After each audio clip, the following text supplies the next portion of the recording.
নমস্কার, আমি Sumit Chowdhury, the news counter .এসে আপনাদের সকলকে আরও একবার স্বাগত।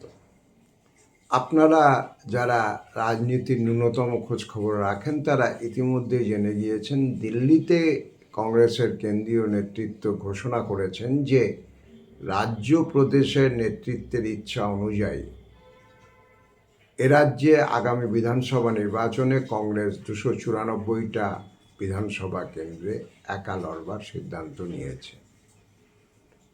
কোন দল একা লড়বে বা জোটে লড়বে কিনা সেটা তাদের নিজস্ব ব্যক্তিগত সিদ্ধান্ত বা দলগত সিদ্ধান্ত, এটা বলা বাহুল্য।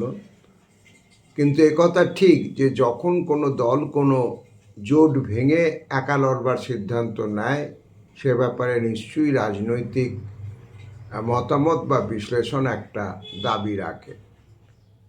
এখন দেখুন, আমি আমার 7-8 দিন আগে যদি একটা ভিডিও আপনারা খেয়াল করেন এই চ্যানেল দ্য নিউজ কাউন্টার .এসে আপনারা দেখবেন, সেখানে আমি পরিষ্কার বলেছিলাম কংগ্রেস মূলত একা লড়বার প্রস্তুতি নিচ্ছে, সুতরাং বামপন্থীদের আর কংগ্রেসের পিছনে ঘুরে লাভ নেই। তারও আগে গত বছর জুন মাসে আমি যখন দিল্লি গিয়েছিলাম, আমি সেখান থেকে একটি ভিডিও করেছিলাম এবং সেখানেও আমি স্পষ্ট বলে দিয়েছিলাম যে শুধুমাত্র রাজ্য বা প্রদেশ কংগ্রেসের মতামতের ভিত্তিতে নয়, কংগ্রেসের কেন্দ্রীয় নেতৃত্ব এবং রাহুল গান্ধী নিজেও একা চলবার কথা ভাবছেন। এবং সেটা আমি এটা পরিষ্কার বলেছিলাম যে যেহেতু কেরলে এবছর কংগ্রেস বামপন্থীদের হারিয়ে জেতার আশা করছে, ফলে এবং কেরলে যদি জয়লাভ তারা করতে পারে, কংগ্রেসের নেতৃত্বের এখন যা প্রাথমিক রণনীতি যে দক্ষিণ ভারতে 2টি রাজ্য তাদের সঙ্গে আছে, কেরল জিতলে দক্ষিণের বড় 4টি রাজ্যের মধ্যে 3টিতেই তাদের সরকার তৈরি হয়ে যাবে।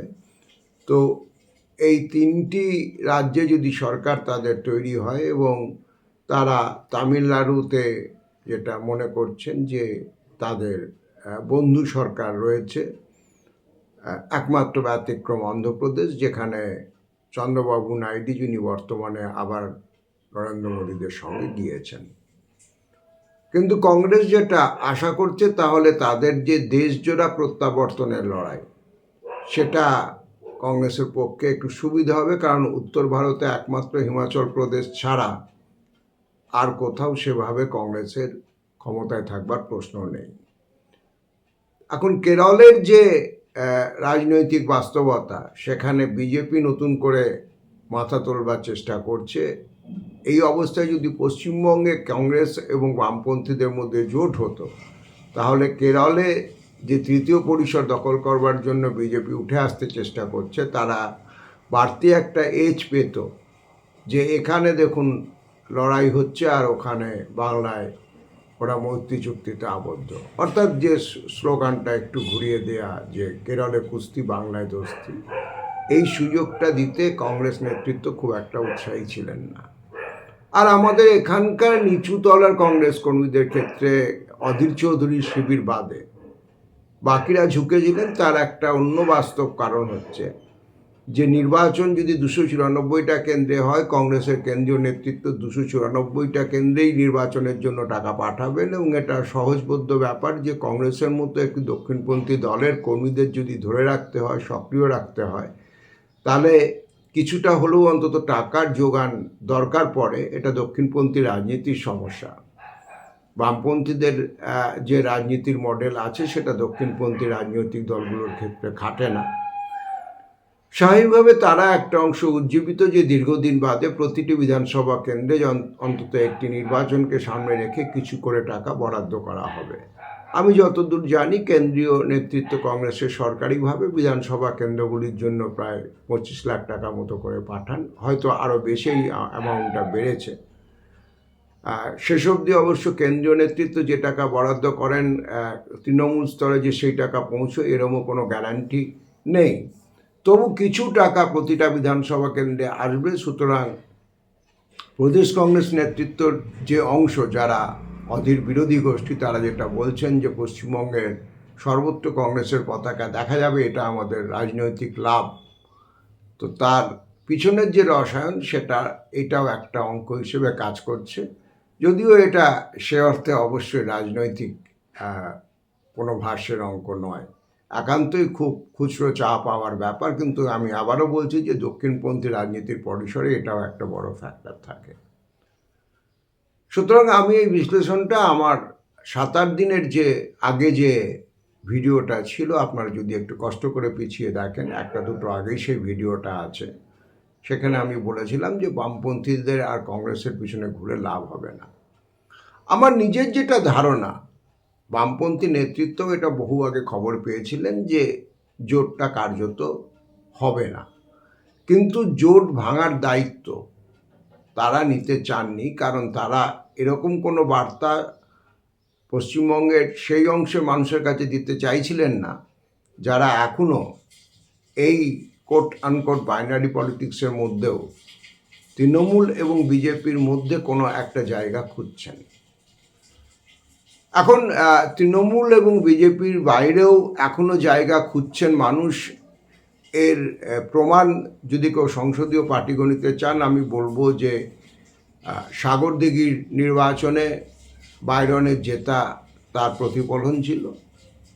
মানুষ দুটো শিবিরের বাইরে বিকল্প খুঁজছেন তার জলজান্ত প্রমাণ ছিল, এবং সেটা ছিল বলেই বিধানসভা নির্বাচনে 2021-এ যেখানে সরাসরি মেরুকরণের ভোট হয়েছিল, সেখানে কংগ্রেস প্রার্থী যে তৃতীয় স্থানে ছিল তিনি 50,000-এর ব্যবধান অতিক্রম করে 30,000 ভোটে প্রায় জয়ী হয়েছিলেন 6 মাস বাদের উপনির্বাচনে।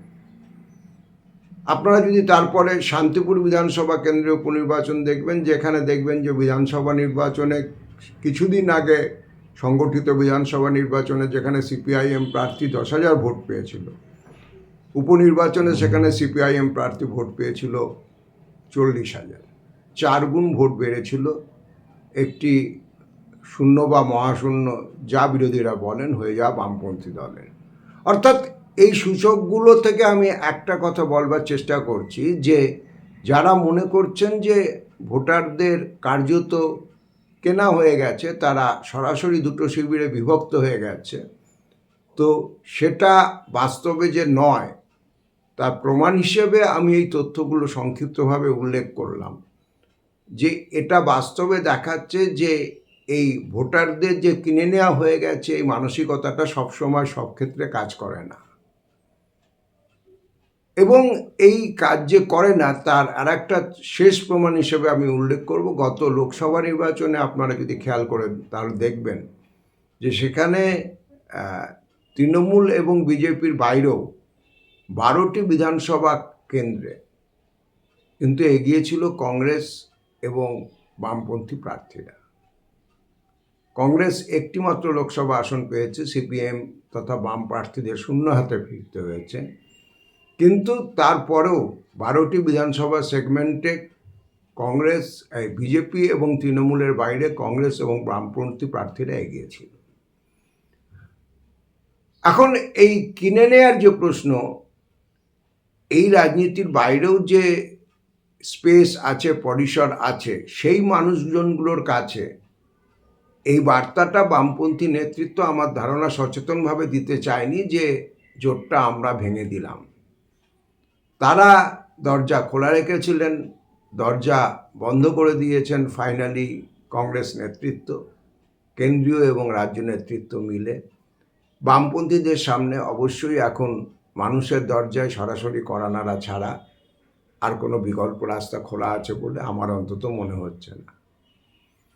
আর এই মানুষের দরজায় কড়া নাড়বার ক্ষেত্রে বামপন্থীদের যে এজেন্ডা, এখন একটা কথা খুব বেশি চলছে যে একটা অপটিক্স তৈরি করতে হবে। এই সুপ্রিম কোর্টে আমাদের মুখ্যমন্ত্রী কালো গাউন গায়ে দিয়ে সওয়াল করছেন সংখ্যালঘু বা এসআইআর প্রশ্নে, এটা একটা অপটিক্স। এরকম অপটিক্স তৈরি করবার দাবি উঠছে, কিন্তু আমার নিজের যেটা ধারণা যে বামপন্থী আন্দোলনে এরকম কোনো শর্টকাট নাটকীয় মুহূর্ত তৈরি করে অপটিক্স তৈরি করা যায় না।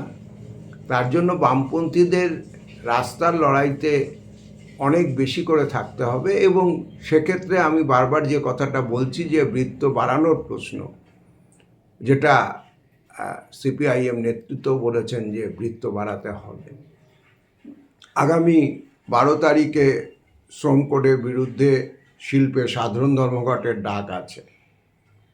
দেখবার বিষয় যে এই লড়াইটা বামপন্থীরা কতটা সিরিয়াসলি নিয়ে রাস্তা লড়াইতে থাকেন।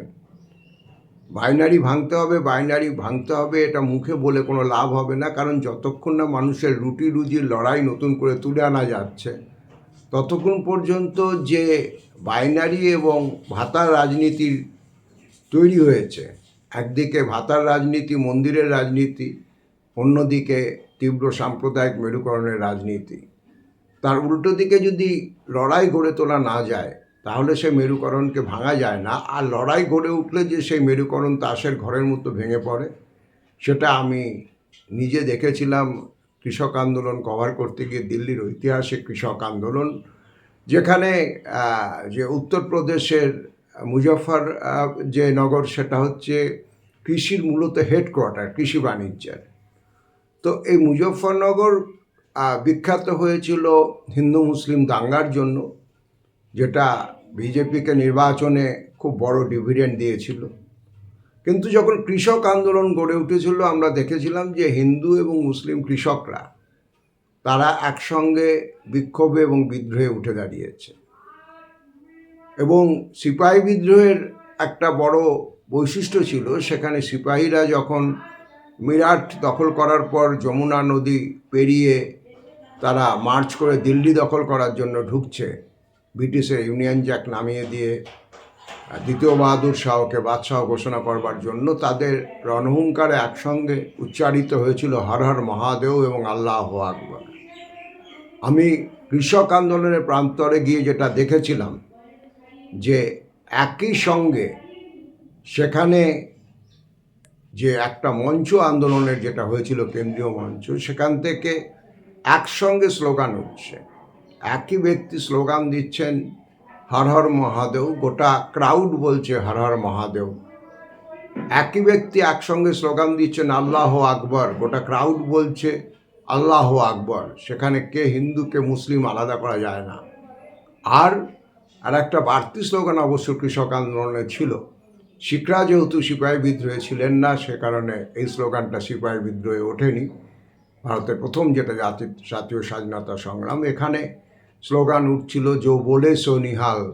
গোটা সমবেত জনতা একসঙ্গে গর্জে উঠছিল সৎ শ্রী আকাল।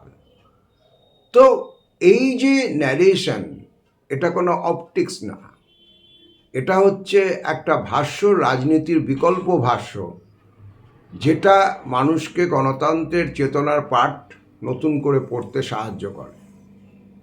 আজকের যে মডেলের রাজনীতিটা চলছে, গতকাল রাজ্য বিধানসভায় বাজেট পাশ হয়েছে, সেখানে যেটা গোটা বাজেটটা, এটা হচ্ছে একটা ভাতার বাজেট। এখন আমি ব্যক্তিগতভাবে গরিব মানুষের জন্য, সাধারণ মানুষের জন্য যদি কোথাও রাষ্ট্র কনসেশন দেয়, কিছু ভাতা দেয়, তার বিরোধী না। কারণ আমার যুক্তিটা খুব স্পষ্ট, যে যেখানে হাজার হাজার কোটি টাকা শিল্পপতিদের ভর্তুকি দেওয়া হচ্ছে, ভর্তুকি তো তাও শিল্প খাতে একটা অর্থনীতি, বুর্জুয়া ইকোনমিক্স মডেলেও একটা গ্রাহ্য বিষয়, কিন্তু যেখানে সরাসরি ব্যাংকের টাকা এনপি করে শিল্পপতিরা পালিয়ে যাচ্ছেন, 16 লক্ষ কোটি টাকা, 16 লক্ষ কোটি টাকার শিল্পপতিদের দেয়া ব্যাংক ঋণ ব্যাংকের খাতার হিসেব থেকে মুছে দেওয়া হয়েছে। টেকনিক্যালি ওটা এরাকে বলেন যে রিট অফ করা, অর্থাৎ তারা ধরেই নেন যে এই পুঞ্জীভূত লোকসানটাকে অফিসিয়ালি খাতায় টেনে বেরিয়ে আর কোনো লাভ নেই, এটা আর উদ্ধার হবে না। এবং বাস্তব হচ্ছে রিট অফ হয়ে যাওয়া লোনের 92% আর উদ্ধার হয়নি। এটা আমাদের সরকারি নথিতে এবং তথ্য এবং হিসেব থেকে পাওয়া যায়, আপনারা যে কেউ গুগল করেও দেখে নিতে পারেন। তো সেখানে সাধারণ মানুষ, প্রান্তিক মানুষ, বেকার যুবক, তাদের জন্য যদি কিছু টাকা ভাতা দেয়া হয়, এতে খুব একটা কিছু বাড়তি ইতর বিশেষ হবে বলে আমি মনে করি না। কিন্তু প্রশ্ন হচ্ছে যে আজকে এই ভাতাটা দেয়া হচ্ছে এটা মানুষের ভোটকে কেনার জন্য। মমতা বন্দ্যোপাধ্যায় 1500, 1700 এরকম লক্ষ্মী ভাণ্ডার করেছেন। শুভেন্দু অধিকারী বলছেন যে আমরা ক্ষমতায় এলে 3000 টাকা করে দিয়ে দেবো এই লক্ষ্মীর ভাণ্ডারে। এখন প্রশ্ন হচ্ছে, এই যে একটা সরাসরি মানুষের ভোটকে কিনে নেয়ার যে প্রবণতা, বহু ক্ষেত্রে, বহু প্রয়োজনীয় ক্ষেত্রে এই মুহূর্তে রাজ্য সরকারের দপ্তরগুলোতে টাকা নেই, ঠিকাদারদের টাকা হাজার হাজার কোটি টাকার বিল পাস হচ্ছে না, বহু জায়গায় সরকারি স্কুলে তালা পড়ে যাচ্ছে, সরকারি হাসপাতালের প্রয়োজনীয় ফান্ড পৌঁছচ্ছে না, ন্যূনতম কাজ চালানোর জন্য টাকা বহু সরকারি দপ্তরে ছাড়তে পারছেন না, সেখানে এই ভোটকে নিশ্চিত করবার জন্য টাকা বিলি করা, অনুদানের উপর দাঁড়িয়ে একটা গোটা রাজনীতির অর্থনীতিকে দাঁড় করানোর চেষ্টা, এবং পাল্টা ন্যারেশনে শুভেন্দু অধিকারীর ওই 3,000 টাকা করে দিয়ে দেওয়ার ঘোষণা, এটা কার্যত মানুষের গণতান্ত্রিক যে চেতনা, এটা একটা জিনিস আমাদের ধারণাটা বুঝতে হবে যে অবাধ সার্বজনীন ভোটাধিকার, ইউনিভার্সাল যে সাফরাজের যে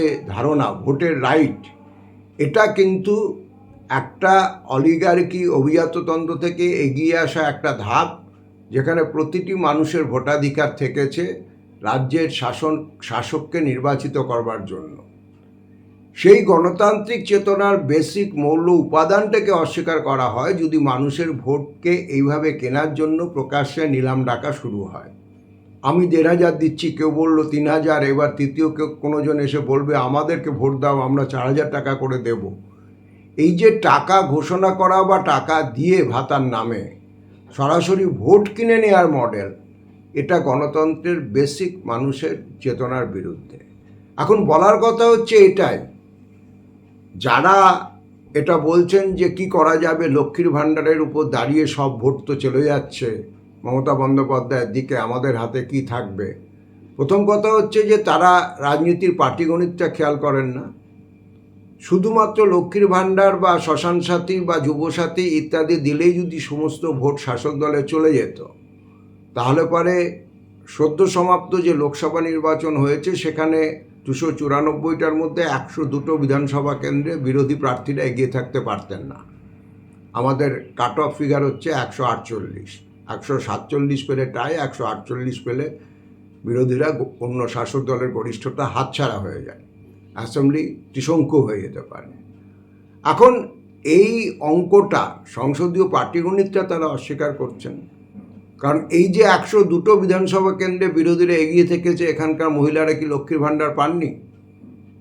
এখানকার শ্মশান যাত্রী যারা মারা গেছেন তারা কি শ্মশান সাথী পাননি? এখানে কি সবুজ সাথীর সাইকেল চলেনি?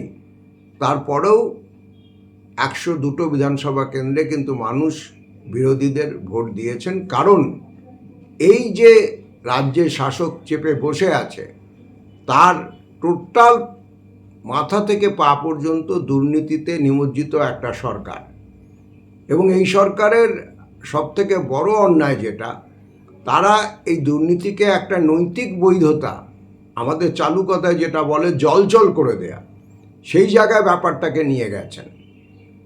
সুতরাং এইরকম একটা পরিস্থিতিতে যদি বামপন্থীদের একা চলে সত্যি সত্যি কোনো ন্যারেশন তৈরি করতে হয়, সেটা মানুষের কাছে তাদের বিকল্প রাজনীতি বলার মধ্যে দিয়ে করতে হবে, সেটা রাস্তার লড়াই গড়ে তোলার মধ্যে দিয়ে করতে হবে, কোনো 5 তারা হোটেলের গোপন বৈঠকের শর্টকাটের মধ্যে দিয়ে সেটা আসবে না। সাময়িক স্ট্র্যাটেজি হিসেবে কিছু পদক্ষেপ নিতে হতেই পারে, আমি তাতেও খুব গেল লব তোলবার কথা কিছু মনে করি না, কিন্তু শুধুমাত্র এই ভোটে জেতার ছোট ছোট সমীকরণ খুঁজে বেড়ানোর মধ্যে দিয়ে গোটা রাজ্য জুড়ে বামপন্থার পুনর্জাগরণ হবে না। তার জন্য মতাদর্শের উপর দাঁড়িয়ে লড়াইয়ের মধ্যে টেনে আনার জন্য গণ্ডি আরও বড় করবার যে কৌশল, সেই কৌশলের উপর ডিপেন্ড করতেই হবে। একথা ঠিক যে ক্ষেত্র বিশেষে কোনো কোনো জায়গায় ভোট করবার জন্য রণকৌশল নমনীয় হতে পারে। যেমন মুর্শিদাবাদে এবার যা পরিস্থিতি ছিল, যেখানকার হুমায়ুন কবিরকে নিয়ে এত বিতর্ক, মুর্শিদাবাদের বাস্তবতা হচ্ছে এটা, এই মুহূর্তে যদি বিজেপি এবং তৃণমূল বিরোধী শক্তি এক জায়গায় আসতে পারত, তাহলে তৃণমূল ওই জেলাতে এবার 6টা থেকে 4টে, ম্যাক্সিমাম 6টা তার বেশি আসন জিততে পারতো না 22টার মধ্যে, এতটাই খারাপ অবস্থা। শাসক দলের মালদার রেজাল্ট আপনারা জানেন, গত লোকসভা নির্বাচনে একটা আসনেও 12টার মধ্যে আউট অফ 12 একটা আসনেও তৃণমূল লিড নিতে পারেনি। 6টা লিড ছিল জোট প্রার্থীদের আর 6টায় বিজেপির লিড ছিল মালদায়। কিন্তু এই পাটিগণিত মেলাতে গিয়ে সমস্ত নীতি নৈতিকতা বিসর্জন দেওয়া বামপন্থীদের পক্ষে সম্ভব নয়। সুতরাং তা সত্ত্বেও যতটা বৃহত্তর সম্ভব জনতাকে, যারা বিজেপি এবং তৃণমূলের মধ্যে বিকল্প খুঁজছে, তাদেরকে ক্যারি করবার জন্য একটা জায়গা করে দেয়া, সেটা বামপন্থীদের রণনীতিগতভাবে এবং মতাদর্শগতভাবে এই মুহূর্তে প্রাথমিক দায়িত্ব। কংগ্রেসের যে কর্মী সমর্থকরা, নিচুতলার কর্মী সমর্থকরা, যারা কেরলে ক্ষমতায় আসার থেকেও পশ্চিমবঙ্গের গণতন্ত্রের যে লড়াই সেটা লড়তে এই মুহূর্তে বেশি আগ্রহী, তাদেরকে কিভাবে অ্যাকোমোডেট করা যায় সেটা ভাবতে হবে। প্রয়োজনে মুর্শিদাবাদের জন্য আলাদা রণকৌশল ভাবতে হবে সিপিআইএম নেতৃত্বকে, এবং সেটা অধীর যদি সম্মত থাকেন তাহলে অধীরবাবুকেও এটা ভাবতে হবে। তৃতীয় বিষয় যেটা, যে কথাটা আমি প্রথমে বলেছিলাম যে বৃহত্তর বাম ঐক্য গড়ে তোলবার চেষ্টা করা, সেটা আসন সমঝোতার থেকেও বেশি জরুরি হচ্ছে রাস্তার লড়াইয়ে নামা। আমি ইতিমধ্যে শ্রমকোডের কথা বলেছি, 12 তারিখের ধর্মঘট আছে। সংযুক্ত কৃষক মোর্চাও সম্ভবত এই ধর্মঘটকে সমর্থন জানাতে চলেছে, কারণ আপনারা জানেন যে ইতিমধ্যে আমেরিকা এবং ভারতের মধ্যে বাণিজ্য চুক্তি স্বাক্ষরিত হয়েছে। তাতে ভারতবর্ষে কৃষিপণ্যের বাজারে মার্কিন কৃষিপণ্য ঢোকবার ছাড়পত্র দেওয়া হয়েছে, যেটা আমার নিজের ধারণা এবং কৃষকদেরও আশঙ্কা যে ভারতীয় কৃষকদের উপর ভয়ঙ্কর প্রভাব ফেলতে চলেছে, যে কৃষিক্ষেত্র ইতিমধ্যেই ঢুকছে। প্রতি বছর লক্ষ লক্ষ কৃষক আত্মহত্যা করেন, যে খবর মেইনস্ট্রিম মিডিয়ায় আসে না। তো সেই লড়াইতে বামপন্থীরা কতটা তাদের সমর্থনের ভিত, সমবেত শক্তির পরিধির বিস্তার ঘটাতে পারবেন, তার উপর দাঁড়িয়ে কিন্তু আসলে নির্ভর করছে যে এই বামপন্থার পুনর্জাগরণের প্রশ্ন। এই বিধানসভা নির্বাচন নিঃসন্দেহে চিত্তাকর্ষক নির্বাচন হতে চলেছে। আমার ধারণা অনেকগুলো নতুন দিক এখানে উঠে আসবে। সংখ্যালঘুদের যে 92টা কেন্দ্র আছে, তারা শেষ পর্যন্ত কোন দিকে রায় দেন সংখ্যালঘু প্রধান এই কেন্দ্রগুলিতে, সেটা একটা চিত্তাকর্ষক বিষয় থাকবে। এবং এই বিপুল যে কেলেঙ্কারি, চাকরি বিক্রি এবং চাকরি চুরির যে ঘটনা এবং অভয় আন্দোলনের যে নৃশংস হত্যা এবং সেটাকে কেন্দ্র করে শাসক দলের যে সিন্ডিকেট সামনে আসা, এর বিরুদ্ধে সাধারণ মানুষ, শাসক দলরা যেটা মনে করে যে আমরা এটা কিনে নিয়েছি, তারা এই বাইনারি ভেঙে নতুন কোনো বিকল্প খোঁজেন কিনা সেটা দেখবার জন্য নিশ্চয়ই একজন রাজনৈতিক পর্যবেক্ষক হিসেবে আমাদের নজর থাকবে। TheNewsCounter.s এখন এই পর্যন্ত। আমাদের কমেন্ট সেকশন খোলা থাকে, আপনারা আপনাদের মতামত অবশ্যই জানাতে পারেন, সেই মতামত আমাদের ঋদ্ধ করবে। আর আপনারা যদি চান আমাদের এই যে বিকল্প খবরের সন্ধানে সংবাদ channel TheNewsCounter.s, THE news COUNTER counter.s subscribe করতে পারেন। দেখা হবে পরবর্তী এপিসোডে। সকলে খুব ভালো থাকবেন।